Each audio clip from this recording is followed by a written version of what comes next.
and say that his government is the most successful government in comparison to his predecessors. There is no one anywhere that can contradict him. None, at least credibly.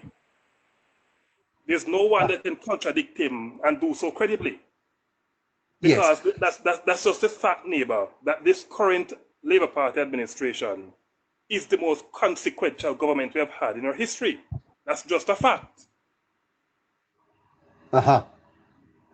Okay, and then HR, there is an election, and the People's National Party is challenging the government for state power. They are saying to Jamaicans, no, the government has not done well. Vote them out and put us in. Do you think the PNP is making a credible argument for that? No, sir. And no? There's no competent argument that anyone can make for time come.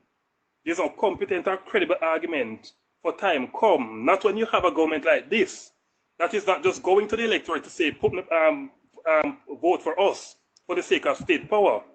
The government of the day is campaigning on elections, on achievements, sorry.